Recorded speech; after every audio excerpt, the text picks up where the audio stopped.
Brought to you by TechnoSpark 20 series smartphones.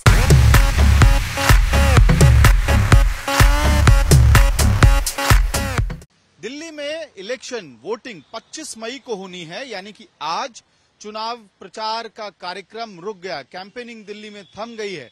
जितना भी हल्ला हंगामा कैंपेन वोट मांगने की कवायद चल रही थी, चाहे वो बीजेपी की हो या इंडिया अलायंस यानी कि आम आदमी पार्टी और कांग्रेस की, वो अब आज से रुक गई है। अगले 2 दिन पार्टी के कार्यकर्ताओं और मैकेनिज्म पे पूरा का पूरा फोकस होगा। लेकिन बड़ा सवाल है कि इस पूरे कैंपेन में दिल्ली में कुछ ऐसा घटित हुआ जिसको लेकर इंडिया अलायंस ने शुरुआत में शायद सोचा नहीं होगा। अगर आप कैंपेनिंग को देखेंगे, दिल्ली में 4 उम्मीदवार आम आदमी पार्टी के हैं और 3 उम्मीदवार कांग्रेस के। जेपी अग्रवाल, उदित राज और कन्हैया कुमार चुनाव लड़ रहे हैं कांग्रेस के टिकट पे। वहीं दूसरी तरफ आपको सहीराम पहलवान, सोमनाथ भारती, कुलदीप कुमार जैसे कैंडिडेट्स दिखाई देंगे चुनावी मैदान में आम आदमी पार्टी की तरफ से। अहम बात क्या है कि जब इंडिया अलायंस की घोषणा हुई थी और ये तय हो गया था कि कांग्रेस और आम आदमी पार्टी एक साथ मिलकर दिल्ली के 7 सीटों पर चुनाव लड़ेगी, तो इसका मतलब 2 चीजें थी। एक कि वोट बैंक जो आप और कांग्रेस का है वो विभाजित नहीं होगा और पूरा का पूरा वोट बैंक एक तरफ, जो बीजेपी के खिलाफ का वोट है या आम आदमी पार्टी या कांग्रेस के समर्थन का वोट है, वो एक साथ मिलकर एकजुट होकर इंडिया अलायंस की तरफ जाएगा। दूसरी अहम बात यह थी कि इसका मतलब यह भी था कि न केवल दोनों पार्टियों के काडर एक दूसरे के लिए कैंपेन करेंगे, बल्कि आम आदमी पार्टी के जो टॉप कैंपेनर्स हैं, स्टार कैंपेनर्स हैं, जिसमें अरविंद केजरीवाल का नाम शामिल है, वो कांग्रेस और आम आदमी पार्टी दोनों के कैंडिडेट्स के लिए प्रचार करेंगे। और यही उम्मीद लगाई गई थी कि कांग्रेस पार्टी के तमाम बड़े चेहरे, चाहे वो राहुल गांधी हो, प्रियंका गांधी वाड्रा हो, मल्लिकार्जुन खड़गे हो, ये तमाम बड़े नेता आम आदमी पार्टी के कैंडिडेट्स के लिए भी प्रचार करते हुए, वोट मांगते हुए दिखाई देंगे। लेकिन अब आज जब कैंपेन खत्म हो गया है दिल्ली में, तो इंडिया अलायंस का हासिल क्या है, ये बड़ा सवाल है कैंपेन के लिहाज से। अहम बात यह है कि जब कांग्रेस के उम्मीदवारों का पर्चा भरा जा रहा था, तो उस वक्त गोपाल राय, जो दिल्ली के आम आदमी पार्टी के कन्वीनर हैं, वो खुद जाकर हर नॉमिनेशन में उन्होंने अपनी मौजूदगी दिखाई।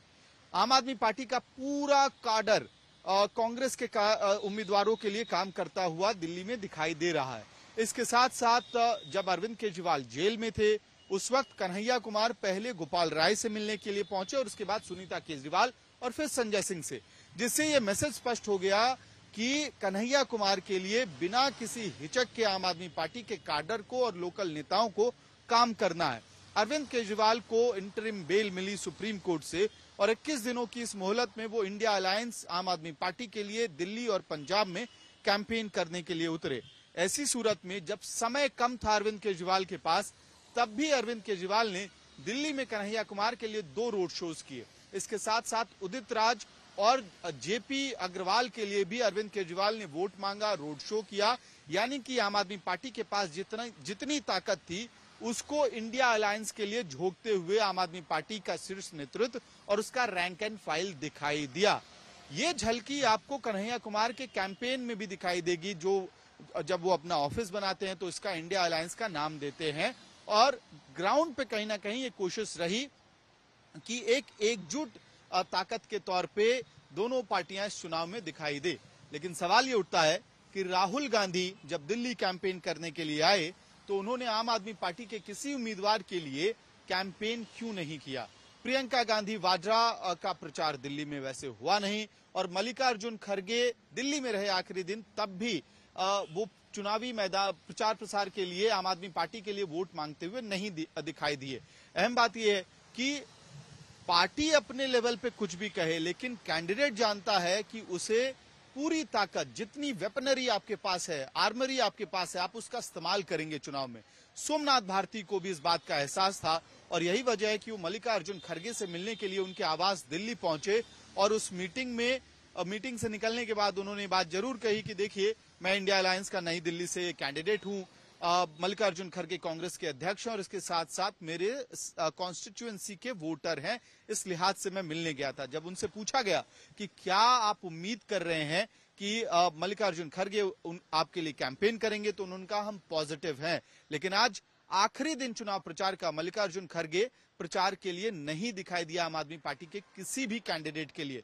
कुल मिलाकर इसका असर क्या हुआ? असर ये हुआ कि आम आदमी पार्टी ने अपनी पूरी ताकत कांग्रेस के कैंडिडेट्स के पीछे तो लगाई, लेकिन कांग्रेस के नेता चाहे राहुल गांधी, प्रियंका गांधी, मल्लिकार्जुन खड़गे हों, इन्होंने आम आदमी पार्टी के किसी भी कैंडिडेट के लिए चुनावी प्रचार का काम नहीं किया। हाँ, ये जरूर है कि सचिन पायलट ने कैंपेन किया, महापंचायतें की, गुर्जर समाज के साथ बाहुल्य इलाके में एक पंचायत की गई। जो साउथ दिल्ली के उम्मीदवार हैं सहीराम पहलवान, उनके लिए उन्होंने एक पंचायत की, वोट मांगने की कवायद की। आज आखिरी दिन चुनाव प्रचार के कुलदीप कुमार के लिए सचिन पायलट फिर से मैदान में दिखाई दिए। तो ये तो कहानी रही किस तरह से कांग्रेस का जो टॉप लीडरशिप है, टॉप गन्स है, उन्होंने आम आदमी पार्टी के उम्मीदवारों के लिए खुद से सामने से वोट नहीं मांगा। ये जरूर बात है कि राहुल गांधी ने एक बात कही थी चांदनी चौक में सभा करते हुए कि मैं आम आदमी पार्टी के लिए वोट करूंगा नई दिल्ली की कॉन्स्टिट्यूएंसी में, और अरविंद केजरीवाल कांग्रेस के लिए वोट करेंगे चांदनी चौक की कॉन्स्टिट्यूएंसी में। यानी कि मैसेज देने की कोशिश की कि सारे वर्कर्स, काडर, नेता जो भी हो, वो इंडिया अलायंस के लिए वोट दे। अहम बात यह है कि आज आखिरी दिन चुनाव प्रचार का था और दिल्ली में एक और विशेष स्थिति पैदा हुई। आज एक ऐसी तस्वीर बनी थी कि अरविंद केजरीवाल के माता पिता से पूछताछ के लिए दिल्ली पुलिस 11:30 बजे सीएम आवास पहुंच सकती है, और इस बात ने आम आदमी पार्टी को बहुत ही आग बबूला कर दिया था। उसके बाद अरविंद केजरीवाल खुद घर में अपने माता पिता के साथ टिके रहे, उनके साथ समय बिताया उन्होंने, और उन्होंने ट्वीट करके बाकायदा इस बात की जानकारी दी कि मैं इस समय अपने माता पिता के साथ घर में हूं, दिल्ली पुलिस का इंतजार कर रहा हूं। बाद में प्रेस कॉन्फ्रेंस करके आम आदमी पार्टी के अध्यक्ष अरविंद केजरीवाल ने ये बात कही कि प्रधानमंत्री नरेंद्र मोदी, आपकी लड़ाई मेरे साथ है, आप मुझसे लड़ाई लड़े, मेरे माता पिता को दिल्ली पुलिस के द्वारा परेशान न करे। कुल मिलाकर इसका असर क्या हुआ, क्योंकि दिल्ली पुलिस का इन्वॉल्वमेंट, पूछताछ की संभावना आखिरी दिन बनी हुई थी, इसकी वजह से आम आदमी पार्टी का जो टॉप गन है, चाहे वो अरविंद केजरीवाल हो या संजय सिंह जैसे नेता हो, इनके कई सारे कार्यक्रम रद्द हुए। अरविंद केजरीवाल तो खुद कैंपेन के लिए आगे नहीं बढ़ पाए, लेकिन आपका इसके इस आखिरी दिन वाले एपिसोड को आप कई मायनों में देख सकते हैं। आप ये कह सकते हैं कि भले ही अरविंद केजरीवाल अपने घर से निकलकर आम आदमी पार्टी के उम्मीदवारों के लिए वोट नहीं मांग पाए आखिरी दिन, लेकिन इस पूरे मामले ने एक इमोशनल कार्ड दे दिया आम आदमी पार्टी को। चुनाव के प्रचार प्रसार के आखिरी दिन खेलने के लिए वो ये था कि दिल्ली पुलिस अरविंद केजरीवाल के माँ बाप को भी स्वाति मालीवाल वाले मामले पर परेशान कर रही है, उनसे सवाल जवाब कर रही है, और आम आदमी पार्टी और अरविंद केजरीवाल खुद ऐसे मामलों को, इमोशनल कार्ड्स को भुनाने के लिए जाने जाते हैं। फिलहाल मुझे और मेरे सहयोगी अमित भदवार को दीजिए इजाजत। धन्यवाद।